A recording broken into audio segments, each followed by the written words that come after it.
Hello guys, welcome back to my channel. कैसे हैं आप सभी? आई होप आप सभी बहुत अच्छे होंगे और मैं भी अच्छी हूँ।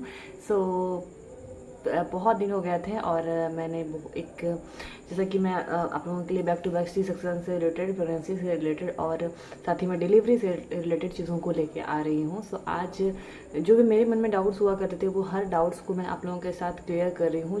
जब मैंने चीज़ों को फील किया, जब चीज़ों को मैंने झेला, उसके बाद जो मेरे साथ रिजल्ट हुआ है वो मैं आपके साथ शेयर करने वाली हूँ। कोई भी ऐसी बातें नहीं है जो कि मैंने सुनाई है और आपके साथ हम शेयर कर रहे हैं, बिल्कुल भी नहीं। जो भी चीज़ें होंगी बिल्कुल जेन्युइन होंगी, जो मैंने फील किया है, जो मैंने अपने वक्त में उसको जिस तरीके से गुजारा है, चाहे वो बैड चीज़ें हों चाहे गुड चीज़ें हों, वो हर एक चीज़। तो सबसे एक कॉमन जो हमें सी सेक्शन को सुनने को मिलता है कि जब आप प्रेग्नेंट होते तो बहुत लोग बोलते हैं सी सेक्शन में बैक में पेन होता है ऑल टाइम।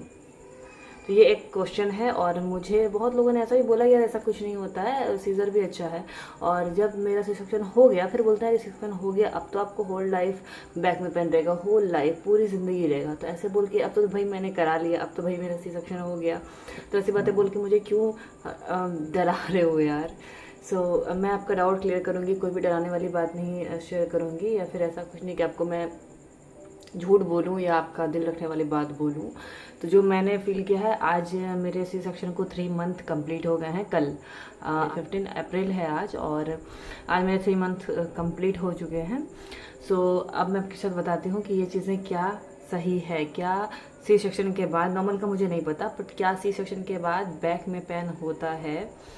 तो इसका जवाब है यस, बैक में पेन होता है।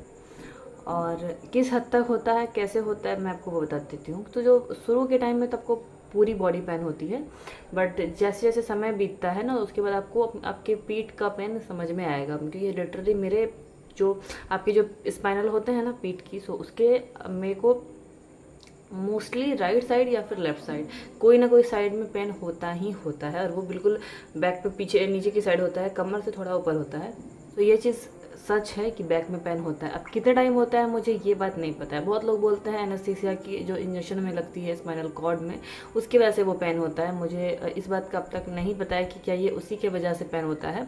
तो अब मैं अभी अपने डॉक्टर से मिलने वाली हूँ, तो उसके बाद मैं कुछ चीज़ों को क्लियर करूँगी कि चीज़ें क्यों हो रही हैं। क्या ये चीज़ें रियल है कि बैक में पेन जो हमारा होता है वो कब तक होगा, क्या ये पूरी ज़िंदगी सच में उसको झेलना पड़ेगा, पूरी ज़िंदगी झेलना पड़ेगा। तो भाई बहुत टेंशन वाली चीज़ है, क्योंकि एक्चुअल में वो पेन बहुत ज़्यादा होते हैं कि मैं रात में मतलब सोते सोते यार पेट में दर्द होता है, क्योंकि आपकी नींद कभी पूरी नहीं होती है। मैं आपको बताऊँ तो मैं सुबह में मैं लगभग 8:30 के आसपास मैं उठी हूँ और सोई थी मैं लगभग 2-2:30 बजे रात में। और अगर मैं आपको पूरी में बताऊँ तो मैंने पूरे दिन में मैंने सोने की कितनी बार कोशिश की, पर मैं नहीं सो पाती हूँ। क्योंकि घर में भाई और लोग भी होते हैं, जब आपका सिर्फ आपका बेबी और आप नहीं होते हो। जब आपका बेबी कुछ सोता है तो आप नहीं सो पाते हो, जब आपको सोना होता है तब बेबी नहीं सोता है, जब आप दोनों सो रहे होते हो तो कोई और का तीसरे का कुछ काम हो जाता है। तो ऐसी चीज़ों से लाइफ में प्रॉब्लम आती है। और फिर आपको सोना है पर आपके बैक के पेन की वजह से आप सो नहीं पाते हो। कभी मैं दाएं तरफ आके सोती हूँ, कभी बाएं तरफ आके सोती हूँ।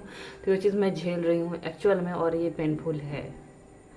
अब मुझे नहीं पता कि कितना टाइम चलने वाला है, इस बारे में मैं बात करूँगी फिर आपके साथ कुछ शेयर करूँगी, बट पेनफुल तो है। और जिस टाइम मेरी सी सेक्शन हुई थी उसके बाद ये चीज़ें बहुत लोगों ने बोला कि सी सेक्शन तो हो गया, लेकिन अभी जो हुआ चलो बेबी के लिए जो सही था, लेकिन ये चीज़ आपको पेन होगा। और बहुत लोगों ने बोला था कि नहीं ऐसा कुछ नहीं होता है, बहुत टाइम नहीं होगा, थोड़ा टाइम को प्रॉब्लम होगा। पर कुछ लोग ऐसे भी मिल जाते हैं जो को बोलते हैं अरे यार सीज़र हो गया, आपका ऑपरेशन हो गया, अब तो पूरी ज़िंदगी बैक में पेन रहेगा, अब तो आपको कमर दर्द हमेशा रहेगा। और ये बात सच है, हमेशा का नहीं पता, बट मैं खड़े होके, क्योंकि देखो अभी के टाइम पे आप सारा काम खड़े होके ही करते हो मोस्टली। वॉशिंग मशीन का काम कर रहे हो खड़े होके करोगे, किचन में खाना बना रहे हो खड़े होके करोगे, क्योंकि उतना उठना बैठना भी आपको भारी होता है। और दूसरी बात की जो हम लोग किचन की प्लेटफॉर्म वगैरह होती है, वो सारी चीज़ें क्या होती है खड़े होने के लिए ही बनाई जाती है। खड़े होकर आप इंस्टेंट सा काम करो। और सच बताऊँ कि मुझे कंफर्टेबल भी वही होता है खड़ा होना। आज से पहले आज मेरी सिजेरियन हो गई है, बट इसके पहले भी मैं खड़े होकर काम करना ही मुझे पसंद था। कि खड़े होकर मतलब आपको ना ऐसा होता है कि आप खड़े होकर कुछ खाना वाना बना रहे हो, फिर आपको भी आके 5 मिनट से बात भी कर लो, बैठ भी जाओ, तो ऐसी चीज़ें भी आप कर सकते हो। बट बार बार उठना बैठना ये भी आपके लिए सही नहीं है। तो इस सब की वजह से प्रॉब्लम तो फेस ऑफ करना मुझे पड़ रहा है। जब भी मैं लॉन्ग टाइम खड़ी होती हूँ प्लेटफॉर्म पे से खाना बनाए, अगर मैं आधे घंटे लिटरली खड़ी हो गई कंटिन्यू, तो मुझे बैक में पेन हो जाता है। और क्या बताऊँ मैं, खड़े होने से थोड़ी ना होता है। अब खड़े होकर काम कर रही हूँ, फिर मैं लेट जाती हूँ तो उसमें भी मुझे पेन रहता ही रहता है। मतलब सुबह 6-7 बजे के बाद मुझे इसकी वजह से नींद तोड़ना पड़ता है, क्योंकि मेरे बैक में पेन हो जाता है, और जो कि पूरी रात रहता है। बट मैं उसके बाद होता है कि नहीं यार अब उठ जाओ, अब मैं नहीं चल सकती। तो ये वाला एक्सपीरियंस तो बैड है भाई। अब तक जो मैं आपका झूठ का मैं दिल नहीं रखूँगी कि हाँ ऐसा कुछ नहीं होता है, मेरे साथ तो हो रहा है। बैक में पेन मुझे बहुत ज़्यादा हो रहा है, और लिटरली जब से मेरा बेबी मेरे साथ है, तब से मेरे आंखों के डार्क सर्कल तो पहले भी थे, बट पहले था कि फ़ोन चला के डार्क सर्कल होते थे। बट अब ऐसा है कि नींद नहीं पूरा होता है, इसकी वजह से डार्क सर्कल होते हैं। और बेबी को फिर से वैक्सीनेशन मेरे लगना है, और इसके लिए मैं थोड़ी सी डरी हुई हूँ। चलो जो भी होगा आपके साथ शेयर करेंगे। और इस उम्मीद है कि आपको इस वीडियो में आपकी ये डाउट क्लियर हो गई होगी क्या बैक में पेन रहता है। सो अगेन मैं बता देती हूँ, बैक में पेन रहता है। मेरे 3 मंथ हो गए हैं डिलीवरी को, और अब तक बैक में पेन है। अभी कितने टाइम रहेगा इसके बारे में मैं जब डॉक्टर से मिलूंगी उसके बाद आपके साथ शेयर करूँगी। मिलते हैं अगले वीडियो में, तब तक के लिए till then do like share and subscribe my YouTube channel मेरा जीवन विद झा। Bye bye.